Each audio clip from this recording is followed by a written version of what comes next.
Kirk Cousins is back in the spotlight, and once again, there's a lot to unpack. I know at this point it might feel like we've been through this too many times, but when new developments come through, we're right here to break it all down. So let's talk about Kirk Cousins and his uncertain future. First off, as long as he's still on the roster, there's no escaping the Kirk Cousins story. We're all waiting to see what happens next, so we're going to analyze every little detail that comes up. Recently, Dorlando Ledbetter from the Atlanta Journal-Constitution joined a radio show in Cleveland and shared some insights. This was following a weird sequence where Cousins was spotted in Cleveland, first at a Chipotle, then at a nearby barbecue joint. At first, I ran with the story, but everyone laughed it off, dismissing it as a coincidence. Some even went as far as saying Kirk's Cleveland visit had nothing to do with the Browns. Now, let's be real. It didn't make much sense for Cousins to be in Cleveland if he didn't have a reason. He's got no family ties there, and his wife is from Georgia, which is why he signed with the Falcons. So why was he in Cleveland in late March? Looking at the spots he visited, Chipotle and Westlake and City Barbecue, we noticed they're not far from Dr. James Voos's office, the Browns' orthopedic doctor. Now, that's interesting. Maybe the Browns staff told Cousins' agent to check in with the doctor, which wouldn't be tampering, but could be a way to gather more information on Cousins' shoulder and elbow injuries that he sustained against the Saints last season. On the Cleveland radio show, Ledbetter mentioned that Cousins wants to be cut loose. That stood out to me because we haven't heard that exact phrasing before.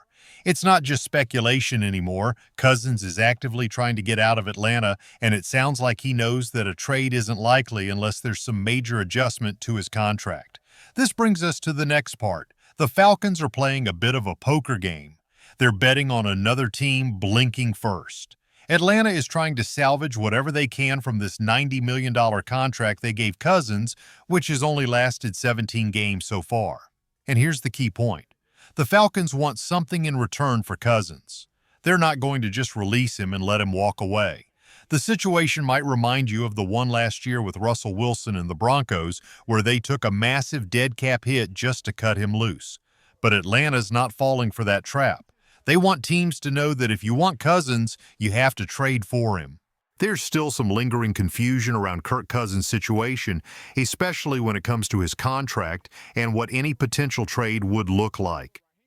Now, we've heard some voices like Dorlando Ledbetter claiming there's no way to trade Kirk due to his massive contract, but I think there are some misconceptions that need clearing up. Let's take a look at the situation from both Atlanta's perspective and what a team trading for Cousins might face. If Atlanta does decide to move Kirk Cousins, it's likely going to happen after the NFL draft. Why? Because there's a significant difference in the dead money impact if the trade happens before or after June 1st. If they wait until after June 1st, the Falcons would be on the hook for just $12.5 million in dead money for 2025, but they'd save $27.5 million in cap space. However, if they trade him before June 1st, those savings drop drastically, leaving only $2.5 million in cap relief. So there's a huge financial incentive for the Falcons to wait until after June 1st. Now, let's talk about what another team would actually be taking on if they trade for Cousins. His current cap hit with Atlanta for 2025 is $40 million, but any team that acquires him won't be inheriting that full cap number.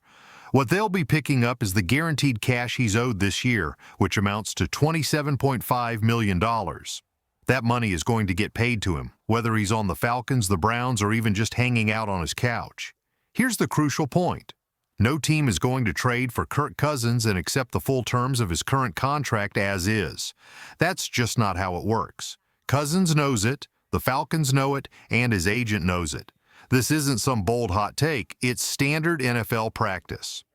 Look at the history of trades for big-name players with existing contracts. When the 49ers traded for Deebo Samuel, they didn't pay out the remaining years on his contract. They restructured it into a one-year deal.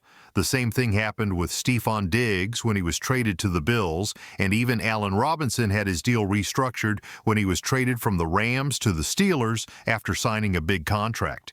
Why does this matter? It's because players and teams know that if a trade is going to happen, the player's contract is going to have to be adjusted. The reason so many contracts have a lot of guaranteed money is to ensure that even if the player doesn't see the full length of the deal, they get a substantial portion of it. For Kirk Cousins, that means his $27.5 million for this season is guaranteed, but everything after that is up for negotiation. If you take away one thing from all this, it's that Kirk Cousins won't be playing on his current deal if he gets traded. He'll have to agree to a new contract, likely a restructured, shorter deal, in order to make a move to another team. This is the reality of how NFL contracts work, and anyone expecting Cousins to just play out the full deal as it is simply doesn't understand how these situations unfold. Let's break down Kirk Cousins' options right now because he's got a couple of decisions to make. If he wants to keep playing in the NFL, he's going to have to be realistic about the situation. No team is going to take on the full terms of his current contract. It's just not happening. So if Cousins wants to play for another team, he'll need to agree to a reworked deal, which means taking a pay cut. That's just the reality of the NFL. His two main options are simple. Either he stays with the Falcons, takes whatever limited paychecks they offer him, and likely sits as a backup, or he uses his no-trade clause to force a trade to a new team where he will have to agree to a new contract in order to play. That's it.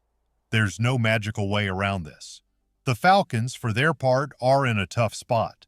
They're not just going to release him because they want to salvage something from that massive contract.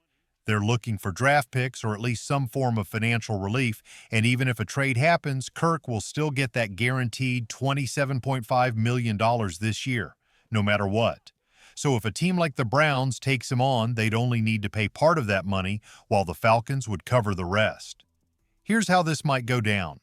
The Falcons might say, "Look, we'll give you Cousins for a 7th-round pick, but you're going to have to pay half of that $27.5 million.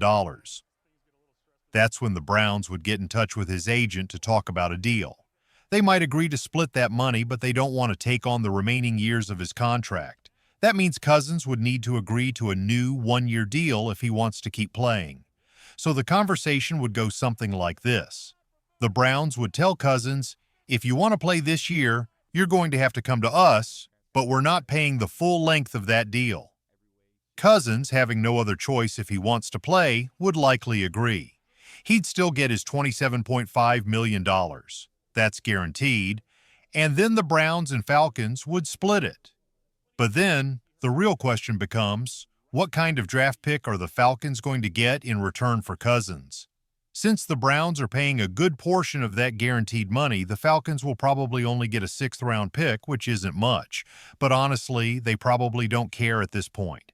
They're trying to get out of this mess, and they've already drafted Michael Penix Jr., which shows that they're thinking about the future anyway. So that's what the rest of the offseason might look like for Kirk Cousins. Stay tuned, because things are bound to get interesting.